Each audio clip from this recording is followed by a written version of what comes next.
Dice así, en Hasidut existen dos expresiones características. La primera, el Yehudí reconoce la divinidad, siente lo sobrenatural, no precisa para ello evidencias. Y la segunda es, el Yehudí no quiere ni puede apartarse de la divinidad. Dice el Rebbe acá en la Yom Yom, lo cierto es que ambas expresiones son una misma cosa. El Yehudí reconoce divinidad y siente lo sobrenatural. Por eso no quiere ni puede ser arrancado de la divinidad. Estos somos nosotros y esto es algo que no se puede explicar. No hay explicación. Otro día nos podemos dedicar al ejemplo de lo que somos los Yehudim. Pero vayamos al tema del día.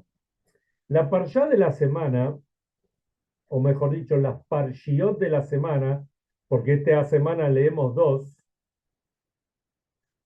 se llaman Matot y Masei. La segunda, Masei, habla sobre los viajes de los Yehudim desde que salieron de la tierra de Israel hasta que llegaron, perdón, de la tierra de Egipto hasta que llegaron a la tierra de Israel. Eso vamos a hablar de Zat Hashem en la semana. Hoy vamos a hablar un poco de la primer parsha que se llama Matot. Hashem le dice a Moshe que le hable al pueblo de Israel y toda la primer, mejor dicho, y que le hable a los jefes de las tribus para que el pueblo de Israel sepa, y habla toda una serie de casos que tienen que ver con lo que sale de la boca, que uno debe cumplir la promesa que hizo. En caso que era un menor o una menor o la esposa de alguien, hay que ver si era del compromiso o esposa ya después de la jupá, como sea, el marido tenía la posibilidad de anularlo, o si era menor, también el padre tenía la posibilidad de anularlo. Y acá vemos, y de esto vamos a hablar, lo importante de lo que sale de nuestra boca. Hay un versículo que dice, Brit Krutal Asfatayim. Hay un pacto, digamos, hecho con los labios, que los labios tienen que saber lo que se puede hablar y lo que no se puede o no se debe hablar. Vamos a empezar con una historia real, que esto pasó en el año Tav Reish Peitet.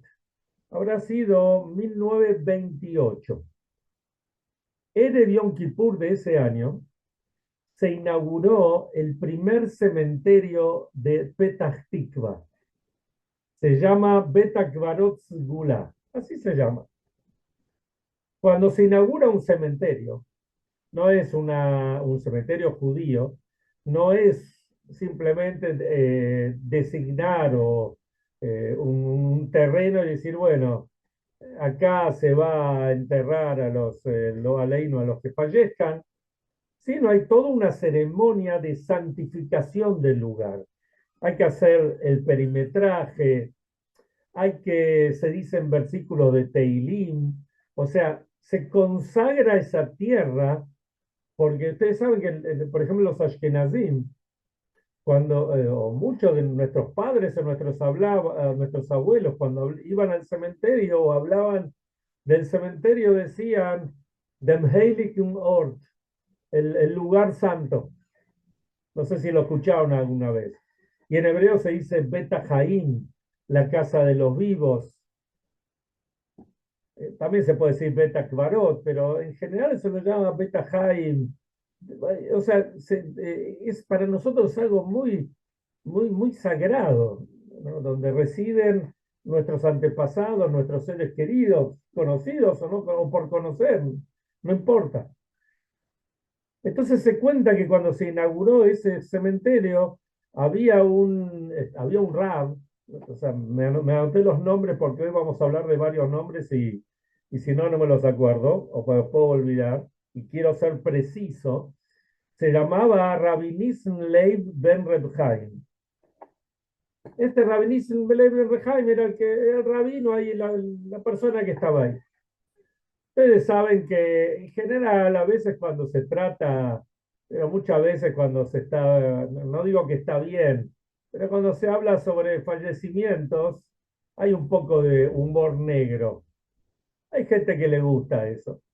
Pero cuando terminaron de hacer la inauguración del cementerio, entonces uno de los que estaba ahí dijo, "Buah, vamos a ver quién es el que lo va a inaugurar".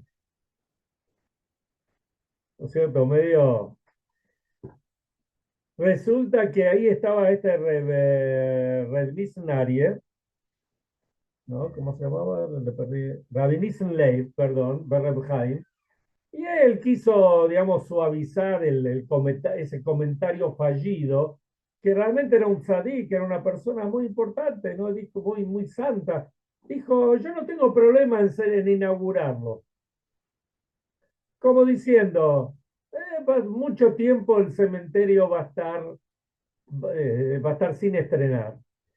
Pero la vida, el destino quiso de Hashem que en 10 días cayó el primero. ¿Y quién fue el primero? Rabbi Nissen Leib. Él dijo que no tiene problema en ser el primero, fue el primero. Y la matzeibe de él, el monumento de él que se puede ir a visitar, dice que tiene un monumento imponente ahí en el cementerio. Y ahí está traído este versículo que dijimos, Brit Krutalas Fataim, un pacto fue hecho con los labios. ¿Para qué? Para que se cuide lo que hay que decir. Uno tiene que tener cuidado lo que dice. Por eso cuando hacemos una promesa, los Yehudim acostumbramos a decir blineder. Blineder quiere decir sin promesa. Venís mañana, blineder voy a estar. ¿Por qué? Porque uno sabe lo que estoy haciendo ahora, pero dentro de 5 minutos, mañana, pasado, uno tiene las mejores intenciones, pero todo tiene que ser blineder. Por eso también es tan importante que Erev Rosh Hashanah todos los años hacemos Atarat Nedarim, anulamos las promesas. Y así también en la noche de Yom Kippur es el Kol Nidrei. Kol Nidrei es también la anulación de las promesas. Unas son para el pasado, otras son para el futuro. Como sea, para el Yehudí, para el pueblo de Israel, lo que uno pronuncia es sagrado, es especial. Por eso hay que cuidar mucho lo que uno habla. Eh, el Talmud cuenta una historia impresionante, basada en el Tanaj. En la época después que hubo la separación, después de la muerte de Shlomo Amelech, del rey Shlomo, entre el reinado de Yehuda y el reinado de Israel, dentro de Israel había un rey que llamaba Yehú. Este Yehú era una persona bien, era un buen rey, era un tzadik, etc. Y ahí había un problema. Había muchísima gente que adoraba al Baal. El Baal era una idolatría muy pagana y había mucha gente, muchos Yehudim que lo habían idolatrado. Cuenta el Talmud que este Yehú fue y mató a todos los que adoraban al Baal. Pero después él se hizo más idólatra que Yerabam ben Nebat, que fue el que provocó la separación entre el reinado de Yehuda y el reinado de Israel, porque puso dos ídolos en el camino que iban a Jerusalén, entonces no se podían juntar, como hemos hablado otras veces o podemos hablarlo en otra vez, si Dios quiere. Besrat Hashem. Ahora, pregunta el Talmud, ¿cómo puede ser esto? ¿Cómo puede ser que el hombre que era un buen tipo, era un tzadik, que él mató a todos porque estaban haciendo idolatría y él quedó siendo un idólatra? Explica el Talmud. Él, ¿cómo hizo para reunir a todos? Él mandó una proclama que vengan, él hizo un congreso, vamos a hacer un congreso de los que idolatran al Baal. ¿Vieron como fue un congreso de matemáticos o de profesores o de rabinos o de ingenieros o de comerciantes o industriales, lo que sea? Él hizo un congreso de los que adoran al Baal. Vino todo el mundo. Cuando vino todos, ahí los mató a todos. Pero ahí él en realidad los había engañado. Él no les dijo, le dijo, venga que vamos a hacer vamos, vamos a hacer una idolatría y los terminó matando a todos. Pero ahí quedó el ego de él, se le subió el ego a la cabeza y no había cumplido, o sea, él había dicho cosas que no eran verdad y eso lo llevó por el mal camino. Entonces dice, el Talmud dice, hay personas que dicen, Ribono Lamim, amo del universo, Arbe Hatanu Lefaneja, mucho hemos pecado delante tuyo, veló ni frata, ni menos, Arbe, mini y no te cobraste ni una milésima parte de nosotros. Dice o sea que uno dice, me mandé muchas macanas, para decirlo en palabras coloquiales, y bueno, Dios me perdonó, no, Dios no, es como un agradecimiento a Dios. Dice el Talmud, uno no puede decir eso siquiera, porque eso es como, así dice el Talmud, como abrirle la boca al Satán. El Satán es el ángel del mal. Entonces, decir es incluso agradecer, porque, por supuesto, uno puede agradecer porque le sucedió un milagro, pero no puede ir a agradecerle a Hashem, mira, hice todo lo que no tenía que hacer y vos fuiste bueno, no me castigaste. No es esta la forma. Entonces, uno tiene que tener cuidado en lo que saca de su boca. La Torá dice, Lote Kalel Jeresh. Esto significa, no maldigas a un sordo. ¿Por qué dice no maldigas a un sordo? Porque un sordo no escucha. Ahora, ¿qué problema hay si uno maldice? O vieron que a veces la gente es mala, a veces uno también cae en eso, y no podemos burlar de un sordo, igual él no escucha. No es así. Explica el Sefer HaChinuch, explica de que esa maldición, cuando uno maldice a un sordo, y sordo no significa una persona, solamente una persona que no escucha. Sordo puede ser alguien que desconoce el tema que se está hablando, como que estamos engañando a alguien. Alguien viene a comprar una mercadería, va a una joyería, quiere comprar un reloj de oro, un anillo de oro, y uno le da y le venden un anillo bañado en oro, pero se lo vende como si fuera un anillo de oro.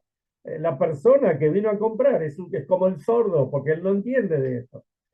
Bueno, dice la Torá que eso no se puede hacer, no se puede engañar, no se puede maldecir al otro, porque si uno maldice, aunque el otro no escuchó, la maldición le puede llegar.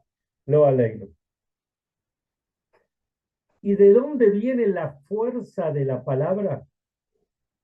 Explican que esto, creo que el Sefer HaChinuch mismo explica que esto viene del comienzo de la creación. Cuando Hashem creó al hombre, dice, Vaifach beapach nishmat chaim, le insufló sobre digamos, sus fosas nasales un espíritu, un alma de vida. ¿Qué se refiere el alma de vida? El alma de vida es al habla. Hashem creó al mundo con la palabra. Y uno puede decir, bueno, el hombre habla, pero los animales también hablan. ¿No es cierto? Di cuenta que el Shlomo Amelech podía hablar con los animales, entendía el lenguaje de los animales. Y si no me equivoco, el Baal Shem Tov también escuchaba los animales hablando y podía entender lo que ellos hablaban. La diferencia es que el animal emite sonidos, pero el hombre tiene seifu, tiene intelecto, tiene inteligencia.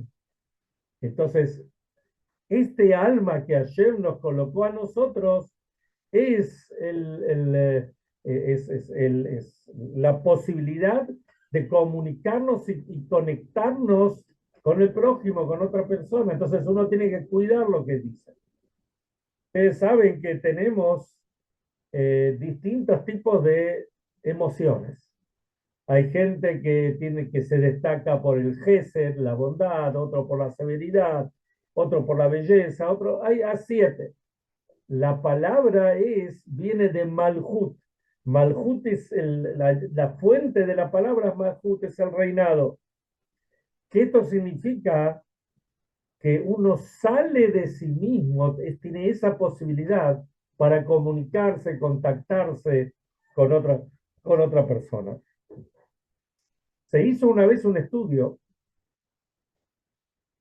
sobre, había una persona, no me acuerdo ahora el apellido, se llama Green o algo así, que el tipo quiso, lo Aleinu, quiso suicidarse, al final lo convencieron para que no se suicide, pero él hizo un estudio de por qué la gente se suicida, especialmente, esto fue en la zona de San Francisco, donde está el Golden Gate, el puente, el colgante ahí, que el famoso, y mucha gente que quiere suicidarse van caminando despacito hasta el Golden Gate y ahí se tiran. Lo aleino, que a nadie le pase. Entonces hicieron un estudio por qué pasa esto y llegaron a la conclusión que la gente, hay falta de comunicación. Y había un tipo que fue digamos, para suicidarse ahí en el centro del Golden Gate, y mientras iba caminando decía, voy a ver si alguien me saluda. Si alguien lo saludaba, no se iba a matar. Bueno, este es todo el tema. La falta de comunicación, la falta de afectos de la gente para, digamos, para el prójimo. Esto es algo que a veces que falta, que muchas veces falta.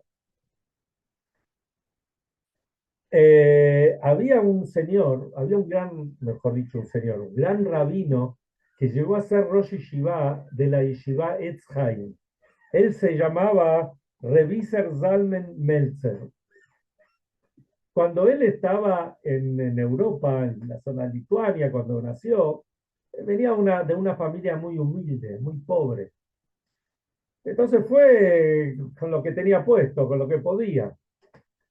Entonces llegó la yeshiva, estuvo el primer día, participó de los cursos, pero se dio cuenta que no es que era una yeshiva para ricos, pero se dio cuenta que su atuendo estaba muy lejano no es que era un schlepper, como se dice en Yiddish, sino que ya estaba de la ropa rota, gastada, etcétera.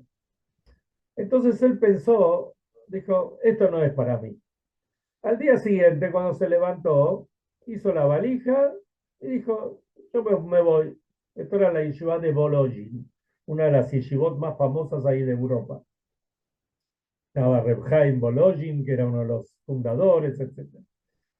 Cuando está yéndose, de repente lo ve un compañero, ¿no? Que lo reconoció y le dice, Iser Zalmen, ¿cómo estás?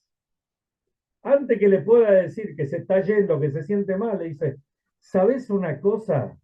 Ayer escuché al Rosh Yeshiva que comentó que quedó muy satisfecho por los comentarios que vos hiciste en el Shiur, en el curso. Y auguraba un futuro muy bueno para vos, muy prominente. Cuando el muchacho escuchó esto, se dio media vuelta, volvió a su habitación y se quedó ahí en la yeshiva. Pasaron los años, muchos años, pues 30 años o más, hizo aliyá, fue a Israel. Pensaban cuando alguien va a Israel, primero que ir al Kotel, ir a Jerusalén, ir a los lugares santos. Él fue a visitar a un gran rabino que se llamaba Reb Zelig Reuben Manes, o algo así.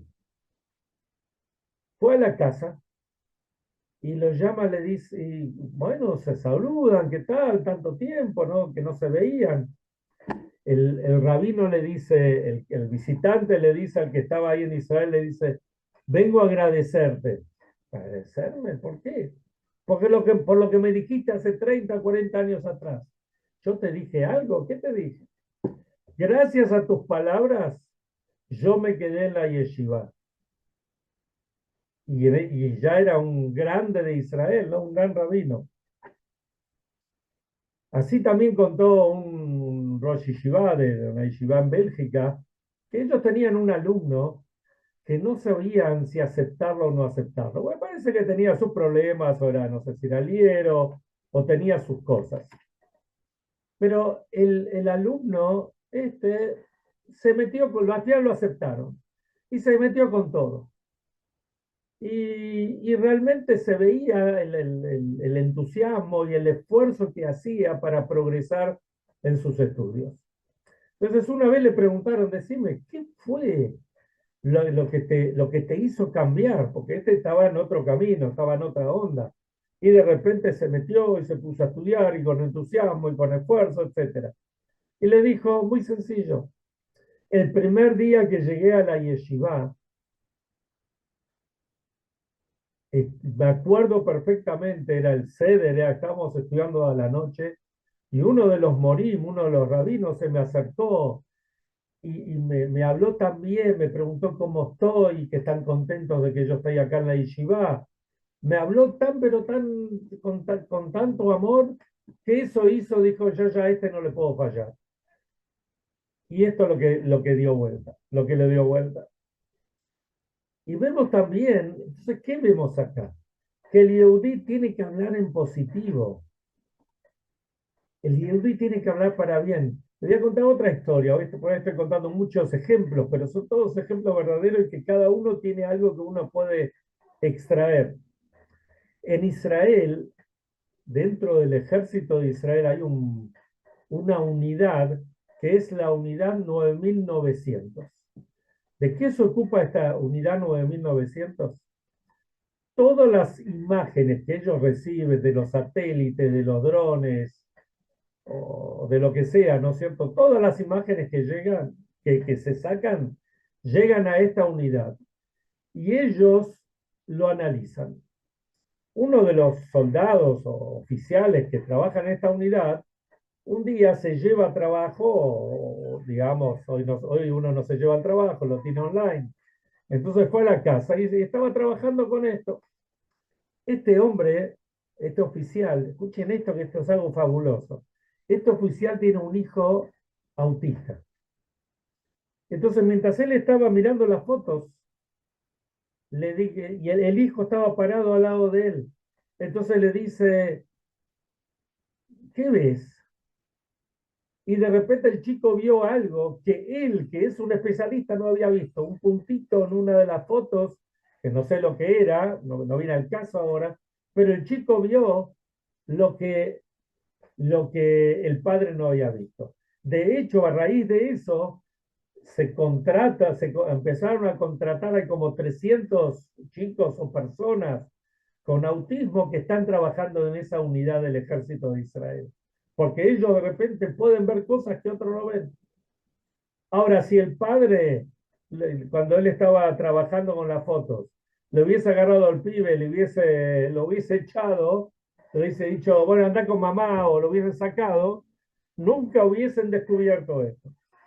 Lo mismo vemos con Abraham. Abraham vino, nuestro patriarca, cuando él lleva a su hijo Isaac como ofrenda, entonces llegan hasta un punto y iba con varias personas que iban con él, entonces él se va solo con Isaac y le dice a los que quedan, quédense acá y vamos a volver a ustedes. Dicen los sabios que lo que Abraham dijo, vamos a volver a ustedes, habló en positivo, eso ayudó a que después Hashem le diga, no hace falta que sacrifiques a tu hijo. Fíjense que cuando uno habla en positivo, y esto lo vemos del revés, cambia todo. el Rebbe enseñó que no hay que decir hospital, hay que decir, no hay que decir, en hebreo se dice Bet Holim, la casa de los enfermos. Entonces el Rebbe dice, no es la casa de los enfermos, es la casa de los que se curan. Entonces hay que llamarlo Bet Refuá, la casa de los que se curan. Así también, cuando yo estaba en los años 70, el Rebbe una vez recibió a todo un contingente de, como se decía en aquella época, ¿se acuerdan que se decía lisiados de guerra? Y el Rebbe dijo, no hay que decir, en hebreo se dice Nejetzal.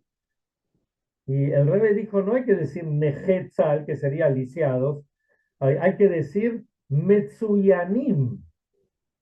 Metsuyanim quiere decir especiales. Un Metsuyan es excelente, ¿no es cierto? Y hoy en día el mundo también cambió.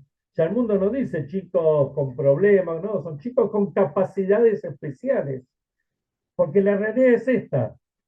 Y eso es lo que el Rebbe lo explicó hace 50 años atrás. Es gente que por ahí está débil en una cosa, pero está fuerte en otro aspecto. Entonces, esta es la forma como tenemos que obrar. Y así también después vemos en Pirkei Avot, Rabbi Yohanan ben Zakkai, que fue un grande de Israel también, cuando él hablaba en positivo, decía esto que es puro y esto que no es puro, y así también hablaba sobre las cualidades que tienen sus alumnos. Y voy a terminar con una anécdota personal que tiene mucho que ver con esto. Yo estaba los primeros meses que había llegado a la yeshiva. Ustedes saben, uno llega a la yeshiva, especialmente en aquellos años donde no era tan sencillo viajar. Y uno está en un lugar todavía no, sin haber hecho amigos, con otro idioma, con otra idiosincrasia, con otro orden, un orden de estudio totalmente diferente al que tenía yo acá en Argentina. Entonces, a uno le agarra, especialmente los primeros meses, te agarra un poco de melancolía, tristeza, extrañar, qué sé yo, como uno es un poquito cada cosa. Me acuerdo perfectamente, era una tardecita de invierno. Yo estaba sentado ahí en el Beta Midrash, en el lugar de estudio, estaba estudiando, y así como a la nada se me acercó el Rosh Yeshiva, o sea, la persona más importante de la Yeshiva, se me acercó, me dice, ¿qué tal? ¿Cómo estás? Bueno, vos tenés que saber, los primeros meses son un poquito difíciles, hasta que uno se acostumbra. Me habló alrededor de eso, palabra más, palabra menos. Y me cambió la vida. No solamente eso, Baruch Hashem, cada vez que voy a New York, trato de ir a verlo a este Rosh Yeshiva. Y que voy, me recibe como si fuera el mejor alumno, no sé, me refiero, ¿no? Con tanta calidez como fue en ese momento. Y que es rabino en uno de los templos ahí en el barrio del Red.